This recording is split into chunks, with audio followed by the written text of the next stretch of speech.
ان شاء الله دا الله په فضل باندې دا د ذوالحجې د غټ اختر د میاشتې یا نن او یا سبا ان شاء الله یکم ذوالحجه ده.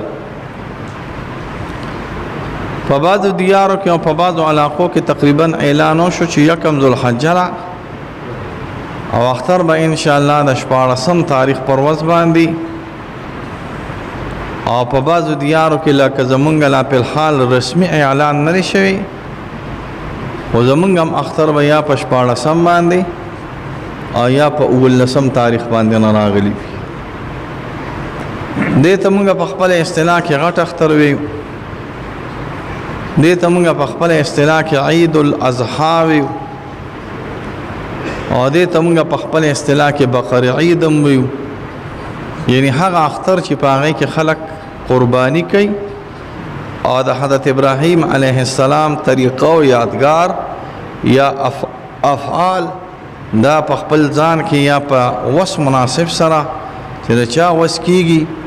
د قربانۍ په صورت کې یا د حج په صورت کې یا د نور افعال په صورت کې نه کوي. دا ورځ د خیر او برکت ورځ او شپې راغلي. ما تاسو ته ابراهیم علیه السلام د نمرود سره مقابله وکړه، او د نمرود په مقابله کې د نمرود سره څه دلیل نو راغلی، خو زور او طاقت وسره، او نمرود د زور او د طاقت په لار باندې د حضرت ابراهیم علیه السلام مقابله کوي، خو الله تعالی شرمای، الله تعالی ذلیل کوي، الله تعالی خواري، او یو ډېر لوی او طاقتور او قوي لښکر الله تعالی د ماشو په لښکر باندې چې په دې مخلوقاتو کې یو کمزوري شی راغلی دی، په هغې باندې الله تعالی د نمرود د جبر د طاقت او د قوت بیخ وباسي، او الله تعالی د حضرت ابراهیم علیه السلام امداد کوي. یو ورکوت غوندې داسې ضعیف او کمزوري ماشي چې تاسو لا پښتانه پکې دا وایي چې یو وزر یو وزر نو. زمونږ د پښتنو ته د داسې مسلو پتی قسم دی چې مونږ ته په زرګونو کتابونو کې د هغې پته نشته، خو زه خیر دی کله ناکله ستاسو را خرافات په مې وکړ. نو د پښتنو د خرافاتو نه دا ثابت دی چې یو وزر یو وزر نو، او یو خپې یو خپې نه و.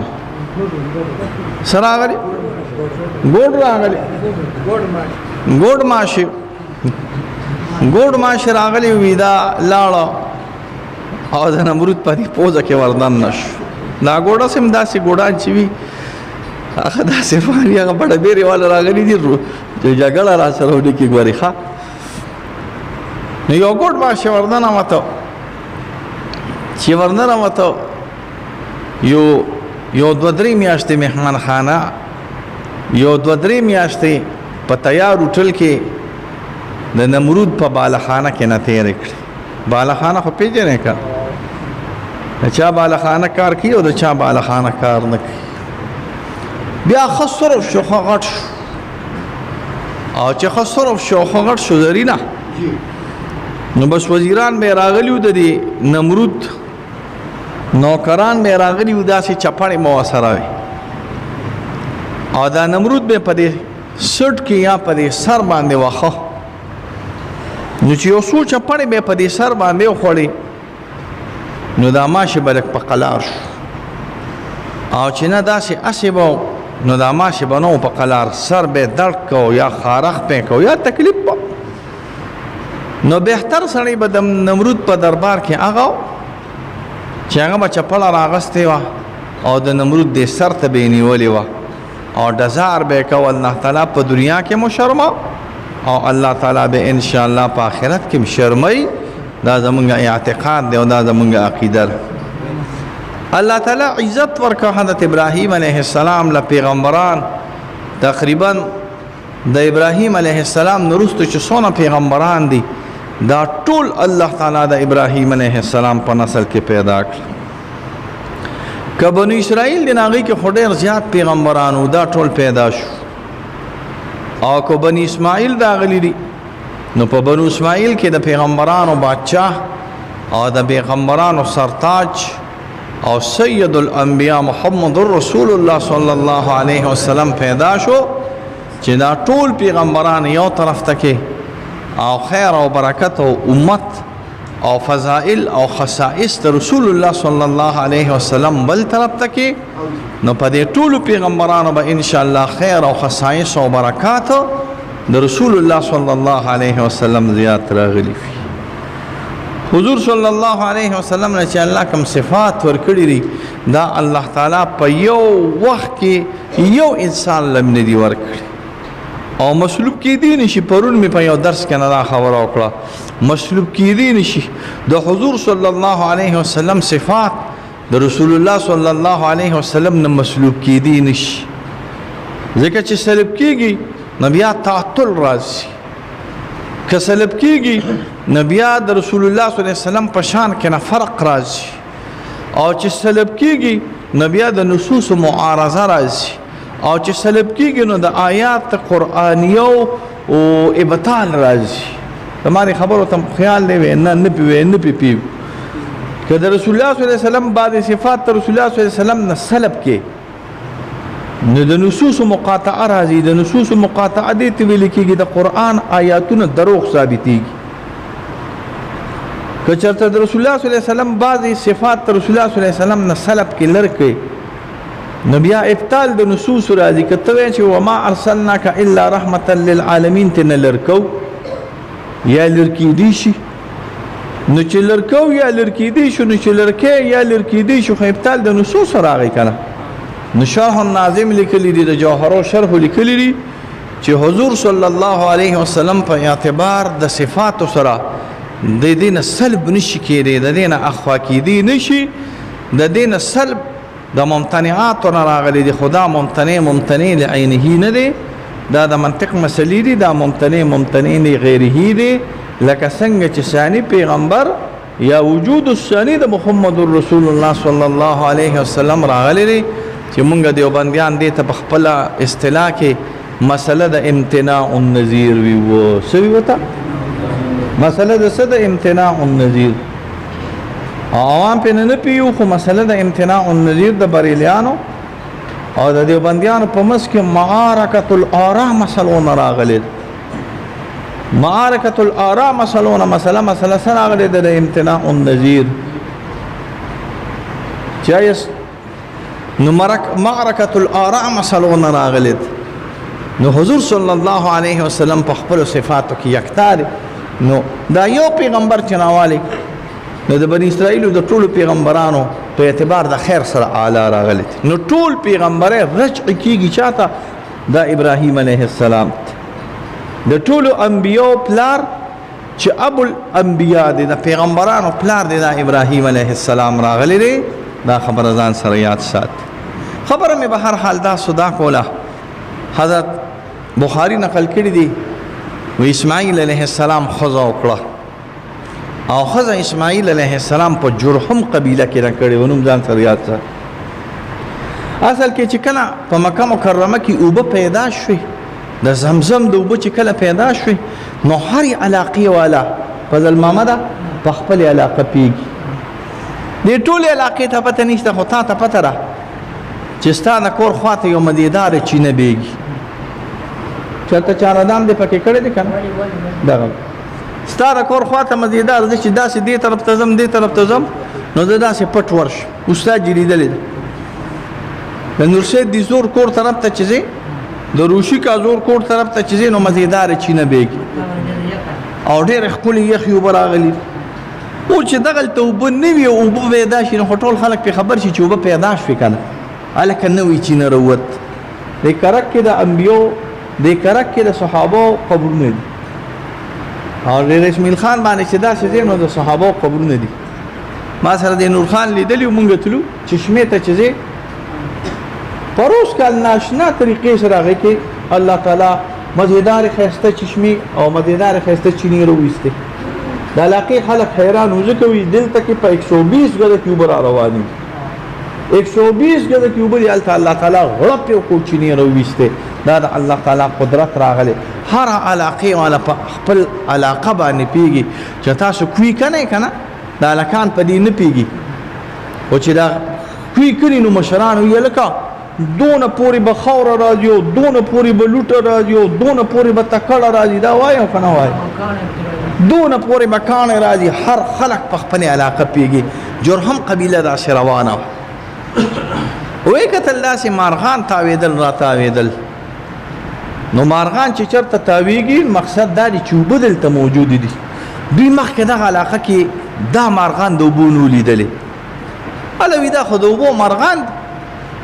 او دا په دې علاقه کې نه څه کېږي ځکه دلته خو چینه نشته چینه خو الله تعالی د اسماعیل علیه السلام د پوندو د وجې نه پیدا کړې وه یا چینه خو الله تعالی د جبرائیل علیه السلام د وزر د وجه پیدا کړې وه د بخاري روایت دا یا د وزر د حضرت اسماعیل علیه السلام یا د وزر د جبرائیل علیه السلام یا د پوندو د اسماعیل علیه السلام د وجه نه الله تعالی یو مزیدار ښکلې چینه پیدا کړه او چینه چې کله پیدا شو نو حضرت عمر صاحب فرمایي وایي که زمونږ د مور شومتیا نه وه کړې نو دا به اوس ماء جاري راغلی وی څه که زمونږ د مور شومتیا نه وه کړې زمزم نوم یې وله کېښود نوم یې ورته زمزم نه وي ښودلی خو زمزم ودرېږه مه بهېږه او د دنیا لکونو خلک دي چې زمزم یې څکلی دی ګورې ښه د دنیا یو د لکونو مې کم وي کروړونو خلک اوبه د هر مسلمان په خېټه کې دي په دنیا کې داسې کوي دي چې د هغې ټول اوبه تاسو څکلي دي څکلي هم دي که نه هم دي څکلي څه چېرته د امرتسر نه خو سیکان نه یې راغلي مسلمانان یې داسې خو څوک پکې نشته چې د زمزم اوبې نه څکلي که نه وایه ټول پکې دي زمونږ انشاء یو خو دا نه که چېرته یو میاشت معصوم چې اروستي هغه ځان له خبره راغلی ده نو ټول الحمدلله ده څونه مسلمانان چې دي نو د زمزم اوبې نو په لکونو نه په کروړونو نه په اربونو خلکو د زمزم اوبه څکلي خو اوبې نه ودرېږي نو خو سر لا نه راځي بهېږي نه ولې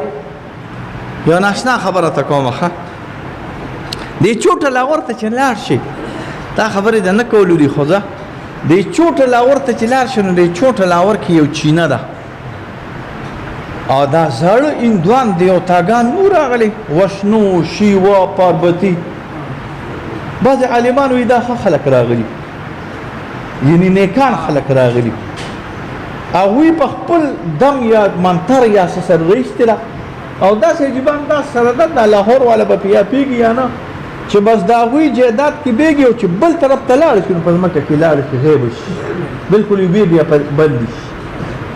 دا چوټه لاور کې دا چینه نه ګورې دا ځان سره یاد ساتئ ډېرې داسې ناشنا په بلوچستان کې یو چینه د پیر غایب ورته ویل کېږي چېرته نوم هم اورېدلی دی که نه هم دی اورېدلی پیر غایب نوم ځان سره یاد ساته پیر صاحب مبارکه پیر غایب ورته ویل کېږي یو چینه ده تنشه تکړه راغلې ده داسې دشته ده داسې تکړه ده چې وایي به چې الله دې کې به شي هغې کې یو غرش شوی دی دونه اوبه راغورځېدلي دي دا الله تعالی کله ناکله د بزرګانو او کله ناکله د نیکانو د کراماتو د وجې نه کوي دا یاد ساتئ ګورې ښه دا یاد ساتئ خبره مې دا کوله اوبه جاري شوې د زمزم اوبه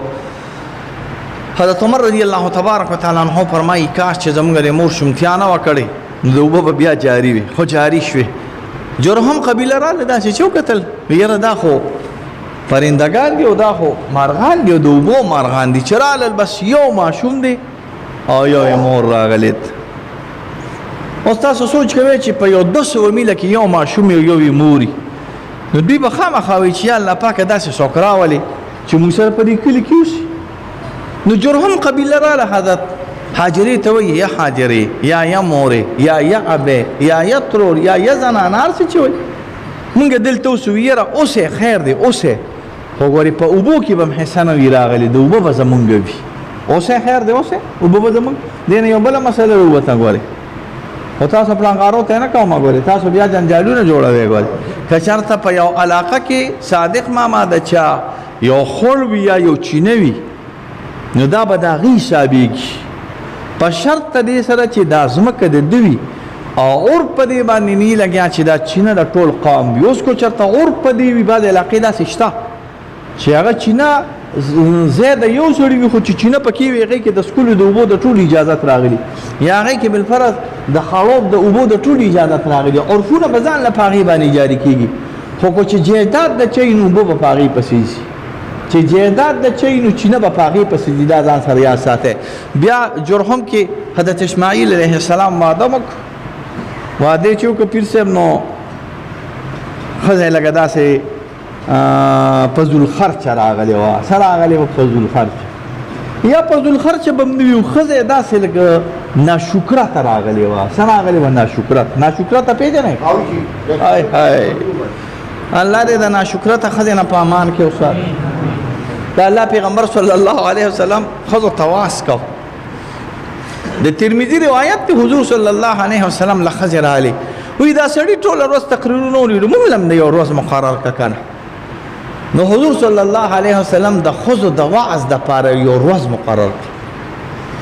یا د چهارشنبې ورځ مقرر کړه یا د زیارت ورځ مقرر کړه خو یو ورځ مقرر شو دوه روایات لري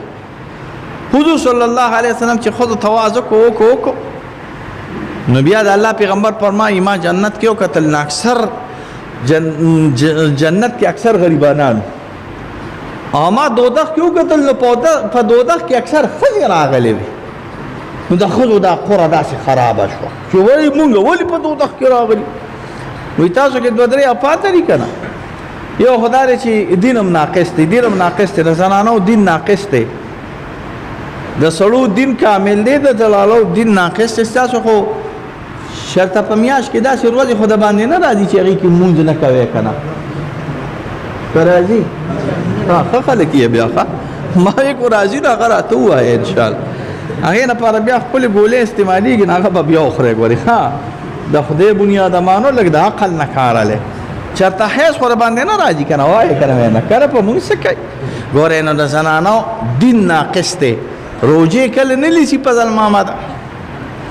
د دې نه خو دا پته مو لګېدی چې کوم ملک روجې نه نیسي هغه به هم بیا په حایضو کې شماري او چې کوم سړی مونځ نه کوي هغه به هم په حایضو کې شمار راغلي که نه هسې کړي چې مونځ نه کوي نو حایضه مونځ نه کوي نو دا مونځ نه کوي نو بس په حایضو کې شمار راغلی دی نو دی نقصان پیر صاحب د څه راغلی دی د دین دی او د عقل نقصان هم راغلی عمومي لحاظ سره زنانه د سړو نه سادهګانې یا کمقل راغلي خو دا کلو زنانه د کلو سړو نه نه دي ګورې ښه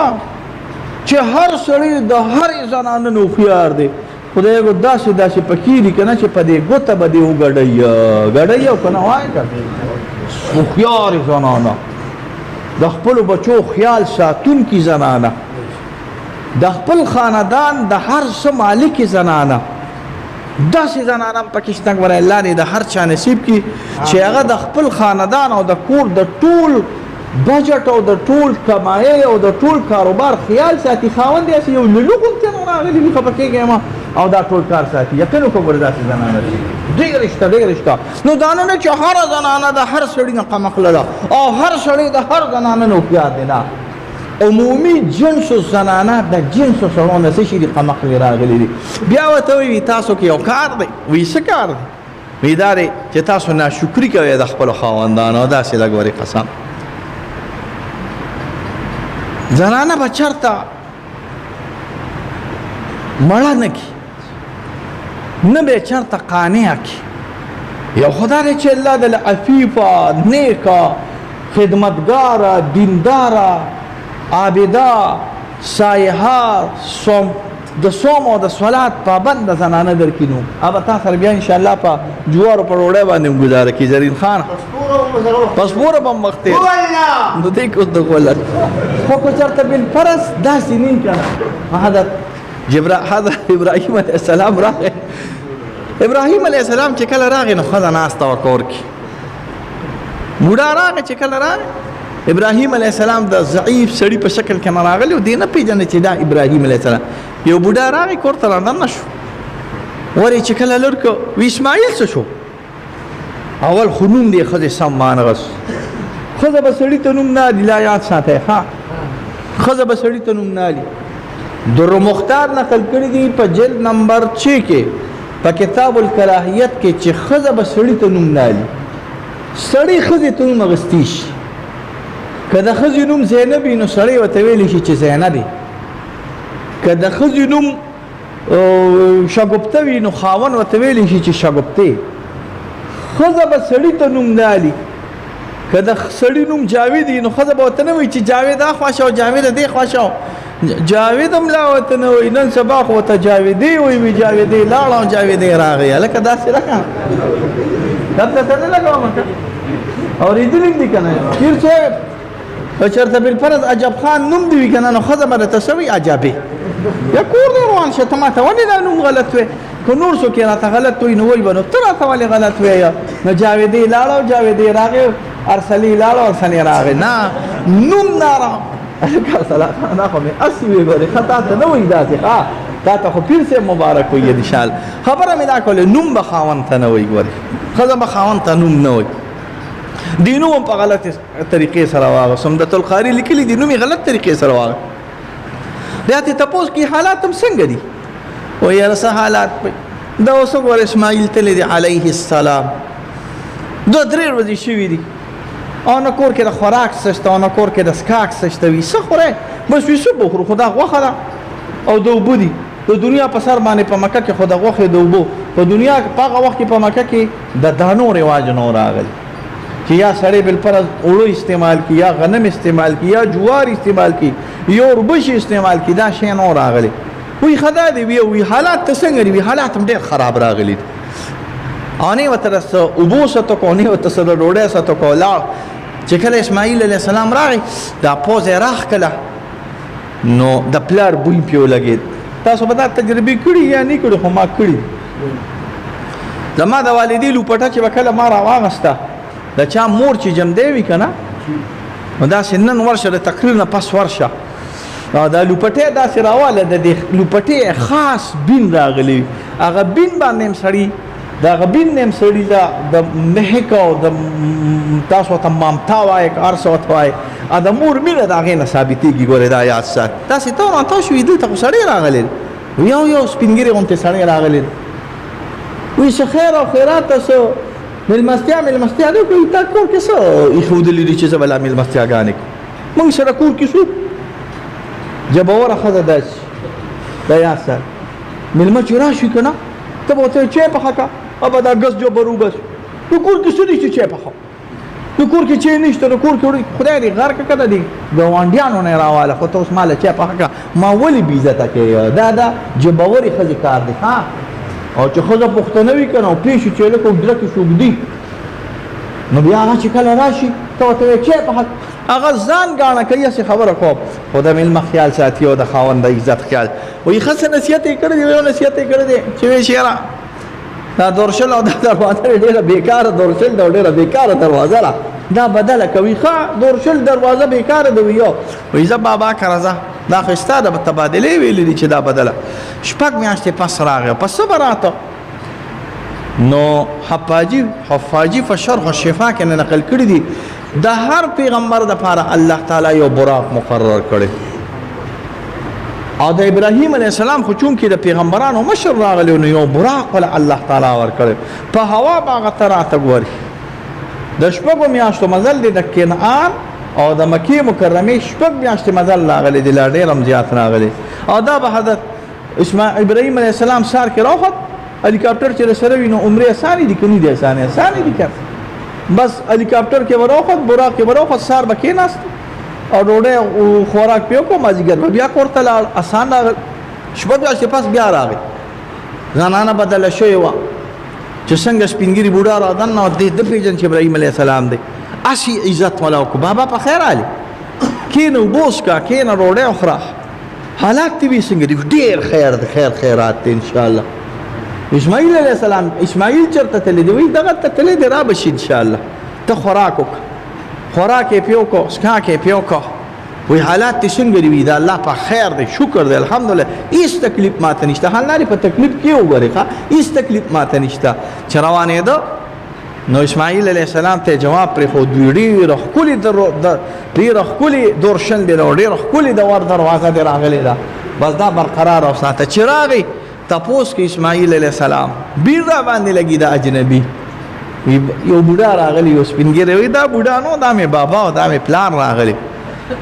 وایي څه اکرام دې ونه وکړه تبلیغیانو خبره اکرام دې ونه وکړه ابراهیم علیه السلام اکرام نو ویل خو دا ما ستاسو د فهم مناسب څه اکرام دې ونه وکړو یو اکرام خو مې وکړو وایي څه ووي یو دی وایي چې دا دورشله ډېره ښه دورشله راغلې وایي ښه چې ډېره ښه دور شل ده نو دا ستا متعلق ویلي چې ته ښه ښځه راغلې د خیر او د برکت ښځه راغلې. دغه اسماعیل علیه السلام د حضرت اسماعیل علیه السلام او د ابراهیم علیه السلام د الله په حکم باندې د الله د کور ابتدا کړي. بیت الله دا لازمکه نه وه جوړه شوې چې ګورې موجود راغلی. د انبیاو نه مخکې الله تعالی بیت الله پیدا کړی دی. د آدم علیه السلام نه مخکې د ځمکې ابتدا د ځمکې ابتدا نه مراد څه دی ځان په دې باندې پوه کړې. دا ځمکه اول ګرمه وه، دا ځمکه اول ټوله تشپشان او سیسه وه، خوټ کېده به. اول چې یخه شوې ده نو د بیت الله ځای یخ شوی دی. په دې ځان پوه کړې. او تاسو که اورئ نو نن سبا وایي یعنې په عربو کې دا پټرول ولې راغلی دي؟ وایي ځکه راغلی دي چې دې ځای کې اول سمندر او سمندر اول وچ شوی دی. دا کیسې اورئ ګورئ ښه. دا ساینس هم نن سبا روان دی او مقه شی ثابتوي چې کوم شریعت مخکې ثابت کړی. اوله ځمکه چې وچه شوې ده په دنیا کې او ټوس شوې ده او یخه شوې ده او د انسانانو د استوګنې قابله شوې ده، دا د بیت الله ځمکه راغلې. بیا په دې باندې ملایکو بیت الله جوړ کړی دی. بیا انبیا او هر انبیا د خپل وس مناسب سره چې د چا وس راغلی دی د خپلې زمانې د رسم و د رواج مناسب حج کړی دی. زما د الفاظ ته سوچ کوئ ګورئ. د خپلې زمانې د رسم و رواج مطابق دا دی کېدای شي چې چېرته آدم علیه السلام نوح علیه السلام حج او هغې کې د عرفات نه هغې کې د مینه نه د مینه او عرفات طریقه د حضرت ابراهیم علیه السلام او هغې کې صرف دی چې بس بیت الله ته راغلی او سلام دی چولی او بیا تلی. دا هسې زما په دې خبرو ځان کوي. د هغه حج تفاصیل مونږ ته په روایاتو کې موجود نه دي چې ابراهیم علیه السلام نه غیر کم انبیا تیر شوي دي هغې کومې طریقې سره حج کړی دی. دونه دا چې د طواف الفاظ اکثر په حدیثو کې راغلي او په ضعیفو روایاتو کې د نوح علیه السلام او په ضعیفو روایاتو کې د آدم علیه السلام د طواف د کعبې ذکر شوی دی. اگر چې بعض عالمانو دې ته موضوع ویلي دي دا ځان سره یاد ساتئ، خو داسې قوي عالمانو په کتابونو کې په حدیثو کې نه د انبیاو د اتیان د حج بیان شوی دی، خو د افعال الحج تشریح نه ده شوی چې څنګه شوي دي څنګه نه دي شوي. د افعال الحج تشریح صرف د حضرت ابراهیم علیه السلام نه شوی ده. علمي خبره مې وکړه، که چېرته مولیان پې پیږې پې شوي به یې یعنې دا نن سبا چې اجیان په کومې طریقې سره حج کوي دا طریقه د ابراهیم علیه السلام ده. او د دې نه مخکې که حج اول اونو او که اونو طریقې دا نه وه راغلې لکه څنګه چې زمونږ د دې اوس حج طریقه ده. دا طریقه سره د بعضو زیاداتو سره د بعضو کموالو چې بعضې اشیا پکې رسول الله صلی الله علیه وسلم لر کړو او بعضې اشیا پکې رسول الله صلی الله علیه وسلم داخل کړو او مونږ یې په نسبت د ابراهیم علیه السلام سره نه کوو. ګورې مونږ یې په نسبت او په اطاعت او په سنت د محمد رسول الله صلی الله علیه وسلم نه انشاءالله حج را روان دی. الله تعالی دې پکې زمونږ د دعاګانې حصه وکړي. سره د دې نه تکبیرات التشریق به راځي انشاءالله. یو جمعه پکې بله راځي، قرباني به انشاءالله راځي، د هغې احکامات پرته انشاءالله برابروم. تکبیرات التشریق به راځي انشاءالله. خو څوک چې قرباني کوي نو د نن نه د خپل نوکونه او د خپل بریت منیت یا د وجود نور کم د ویښتو آنوي یا نور د ابتینو ویښته راغلي دا لرکې سبا به انشاءالله د هغه شو سنن ادا کېږي چې کوم څوک قرباني کوي. چې څوک قرباني نه کړي دا په هغه باندې نه دي. ګورې ښه دا نوکونه کټ کول یا بریت کټ کول دا د هغه سړي دپاره حکم دی چې څوک قرباني کوي. هم دا یاد ساتئ دا مستحب حکم راغلی دی. ګورې پښتانه ته سم یو فرض جوړ کړي چې بس دا فرض دی. پښتانه ته سم بس د قرآن خبره جوړه کړي نه، دا مستحب دی. ډېر چې اوچت شي دا سنت دی، مستحب دی چې دی او که ثواب پکې درځي. که چا باندې څلوېښت ورځې تېرې شوي هغه به یې کوي. ګورې دا یاد ساتئ نوکونه دي څلوېښت ورځې شوي دي ځناورې او یا د نورې باډۍ ویښته دي څلوېښت ورځې شوي دي ته قرباني نه که نه که بیت الله ته هم دننه کېږي نو د بیت الله د دننه کېدو نه مخکې ګورې ځان پاک کړه. ګورې ښه نو دا د هغه سړي حکم دی چې چا اول ابتدا نه وي کړې نو د سبا نه به انشاءالله خپل سنن برابروي. ورځې داخلې شوې د خیر او برکت الله تعالی دې پکې موږ له خیر او برکت راکړي او د تکالیف او مصیبتونو نه دې الله په امان کې وسات. دعا کې یا الله تعالی خیر کې رحم وکړي. یا الله دا موسم دقه شانتې مزیدار ښایسته یخ وسات. موسم یخ دی که نه انشاءالله. یا الله تعالی مونږ تا نه راضي یو. یا الله مونږ ستا شکر وباسو ستا حمد کوو الحمدلله کا والشکر لکه الحمدلله والشکر لله. یا الله تعالی امت ته خیر پېښ کړي. یا الله تعالی د امت جوړو کې خیر واچي یا رب کریمه د اسرائیل یهودیان تباہ برباد کې یا رب کریمه د غزا د مسلمانانو د رفاه د مسلمانانو امداد په خپل قدرت باندې وکړي د ماشومانو د زنانو د بیکسو د بیوسو مسلمانانو امداد رب کریمه په خپل قدرت باندې وکړي یا الله تعالی زموږ د وطن تم خیر پیښ کړي ان شاء الله ډېر شیدونه ان شاء الله ارزان شو وفا دا گنجې مې ډېر بدی شي خدای غر کو پر کې خدا ارزانی لګرا واسطه نو اوس ته ډېر خیرې نه کوم ګری ما بده ته پرواز کې یو لس خیرې کولې دا یاد سات اوس مې ته کمی کړی دي د لاسو په دې پینځه کوم به یې کان نو کو نور مرزانی را واستنه بیا ته دا پینځم نه کوم ان شاء الله چې ته یو خیره به ته کوم ان شاء الله اخو بخامه خاطر د دې گنجي سر د وجه نه کو نور سو جنا دراغله خو په دې خوشاله چې ان شاء الله ارزانی را واسطه ارزانی دی راولي زمونږه په کابل کې مقصد نه دی راغلی زمونږ په ماړه کې مقصد مون کابل په بیانات وګوري بدل محمد کابل په بیانالو زمونږ ماړه مقصد د زمونږ د غریب قوم